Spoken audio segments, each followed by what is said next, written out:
स्वागत है आप सभी लोगों का मेरे चैनल साइंस टू टेक्नोलॉजी में। मैं अनुपम विपुल आप सभी लोगों का स्वागत करता हूं आज के शो साइंस थर्सडे में। आज हम लोग बात करेंगे अमोनिया रेफ्रिजरेशन के बारे में, जिससे हम लोग टेक्निकली R717 कहते हैं। तो आइए इसे समझते हैं।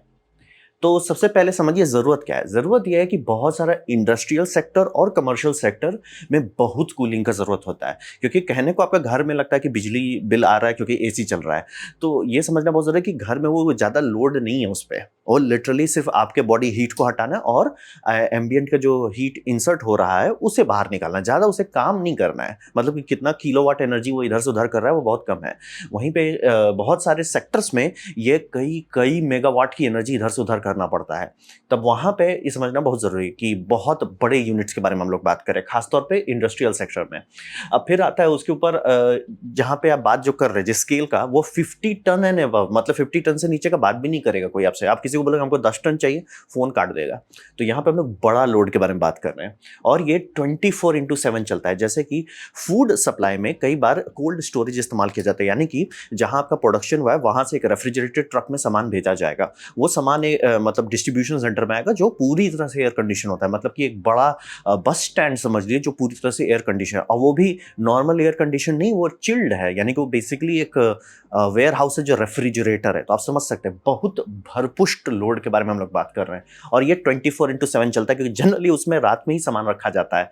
तो ये आप समझ सकते हैं। और रहा बात कि जब आप इतना बड़ा लोड के बारे में बात कर रहे हैं तो हाई इफिशिएंसी बहुत मायने रखता है। अगर दाम बढ़ भी जाता है, जैसे घर में अगर आपसे कोई एसी खरीदना है, एक एसी आपको दे रहा है मान लीजिए 5 का ES आईसर रेटिंग दे रहा है, वर्सेस एक एसी 5.5 का दे रहा है। तो रहा बात एक एसी 40,000 का, एक 50,000 का। 50,000 का एसी नहीं लीजिएगा, उतना फर्क नहीं पड़ेगा। 10,000 का मतलब जो पैसा है वो आपके बिजली बिल में नहीं बचा पाएगा, क्योंकि आपका उतना लोड नहीं है। वहीं पे जब आप इस तरह के हैवी वाले में बात करते हैं, अब आपको कोई बोलता है सर मेरा ये 5.5 है, लोग सीधे चुपचाप से वैसा लोगों को दे दो, क्योंकि वो थोड़ा सा भी बेटर होगा।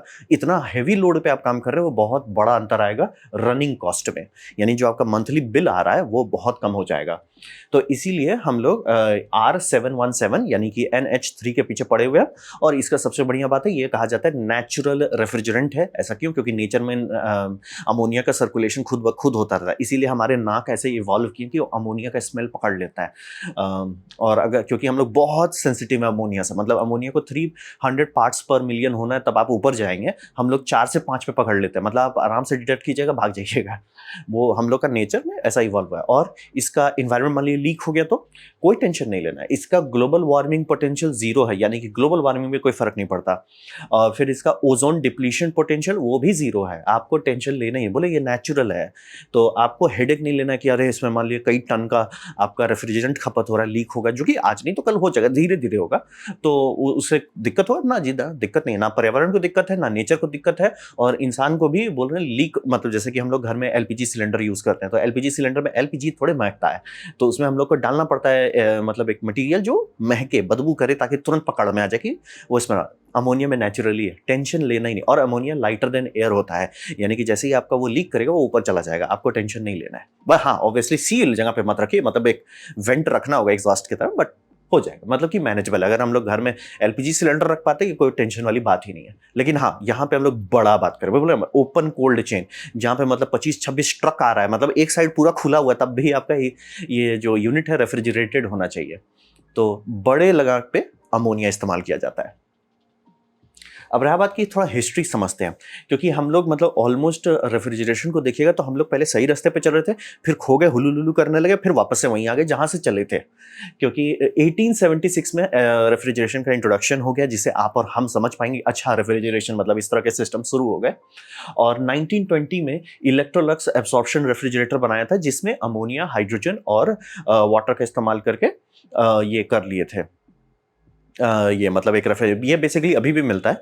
इसमें मतलब आप गैस चलाइए, क्योंकि जब शुरू शुरू में ये सब बनना शुरू होता बिजली उतना ये नहीं था कि सबके पास बिजली नहीं, तो इस तरह में ये रहता था कि आप गैस से चलाइए या बिजली का इलेक्ट्रिक हीटर से चलाइए, आपको टेंशन नहीं लेना, वो चलेगा, काम करेगा। तो गाड़ी खुली है। अमोनिया हम लोग बहुत पहले से यूज कर रहे हैं, बस बात यह था कि अमोनिया मतलब एक दो एक्सीडेंट्स हुए जिसमें ये सबसे अमोनिया रिलीज हो गया, और अगर कोई सो रहा है तो उठ नहीं पाएंगे आप। अगर अमोनिया मतलब अगर आप जगह तुरंत अमोनिया डिटेक्ट कर लीजिएगा, सेफ हो जाइएगा।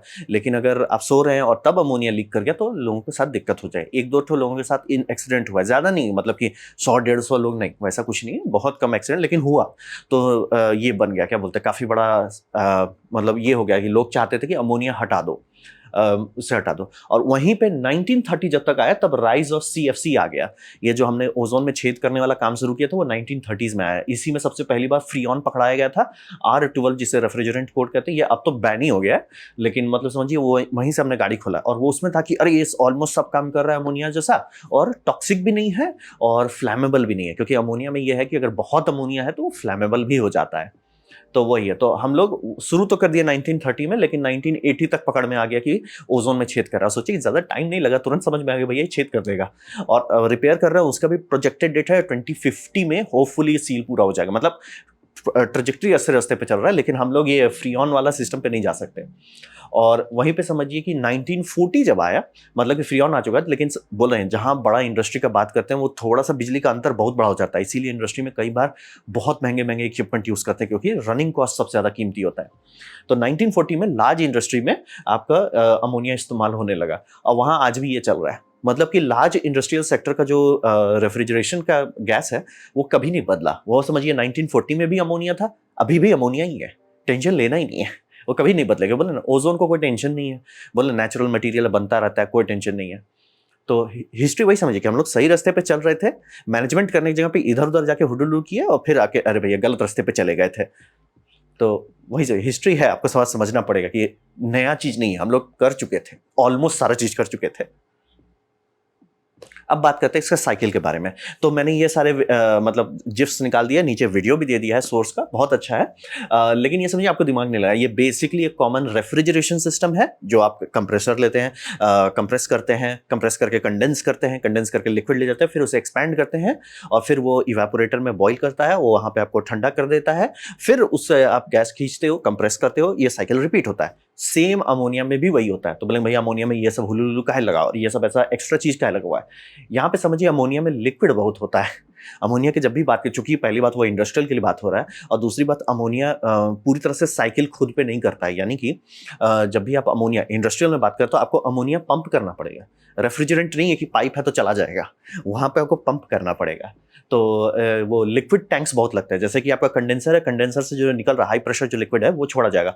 अब रहा बात कि सारा 100% कंडेंस नहीं होगा, तो उसमें गैस को एक बाईपास दे दिया जाता है कि भैया तुम निकलते रहो। फिर उसे रिसीवर टैंक कहते हैं, बड़ा बड़ा टैंक होगा, क्योंकि बोले नहीं 50 टन से नीचे कोई मुंह भी नहीं खोलता है, तो बड़ा टैंक है। फिर वहां से आएगा, फिर उसे एक्सपेंशन वाल्व करेंगे, बोले वहीं जो बॉयल कर रहा है वो बॉयल नहीं कर रहा है, वो सिर्फ प्री कूल समझ लिया कर रहा है।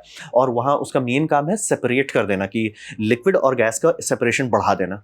फिर वो जाता है लिक्विड सेपरेटर में, यहाँ सेपरेटर में, यहाँ से अब आप लेते लिक्विड है, इसको अब आप पंप से चलाते हैं, ये जाता है आपका एक्सपेंशन वाल्व में, वहां पे अब आपका इवेपोरेटर को ठंडा करता है और फिर उससे लिक्विड वापस आता है, और वो लिक्विड आपका फिर से वही सेपरेशन टैंक में जाता है। तो बोला लिक्विड और गैस है, और इसमें मान लीजिए अगर थोड़ा सा लिक्विड रह भी गया है तो वो वापस आ जाए, सर्कुलेट करते रहे। और फिर जो उससे गैस निकला, कंप्रेसर में कभी भी लिक्विड आप नहीं डालना चाहिए, फर्क नहीं पड़ता कौन सा कंप्रेसर है, कंप्रेसर में लिक्विड गया कंप्रेसर चला जाएगा।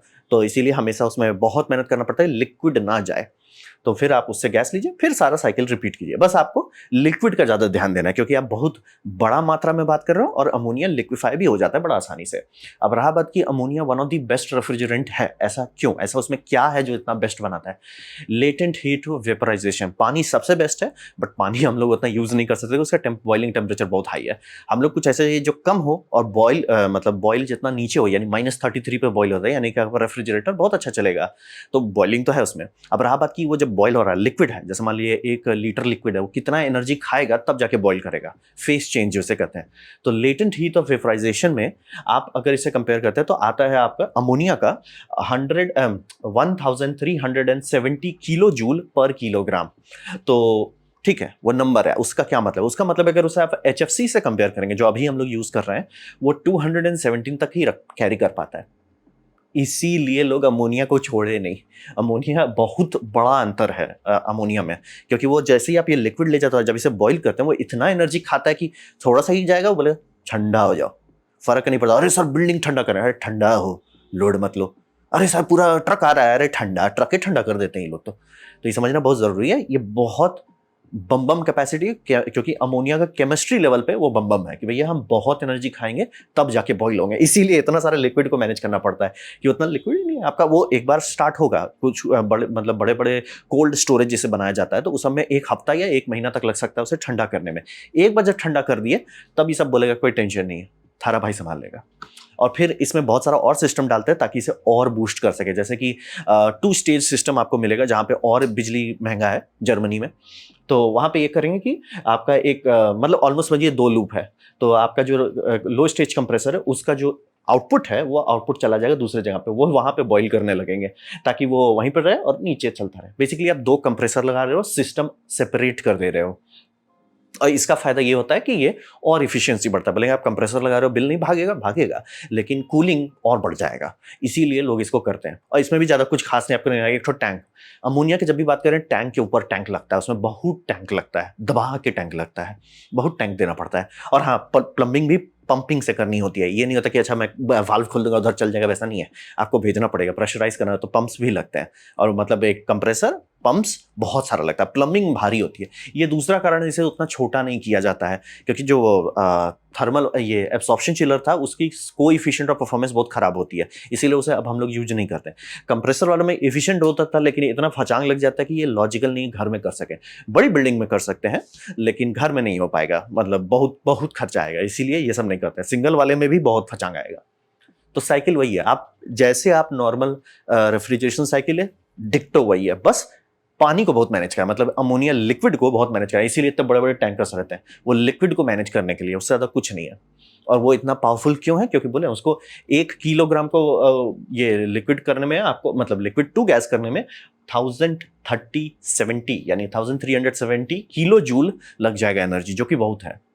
तो इसीलिए सब लोग करते हैं। और पंप आपको हर चीज में चाहिए, सर्कुलेट करना है, टैंक में आ जाएगा तो मतलब इसको डिजाइन भी ऐसा करता है कि यहाँ पे हो, यहाँ से कंडेंस हो, धीरे धीरे नीचे आए, नीचे आके सब एकदम ठंडा हो गया, वहां से पंप करो।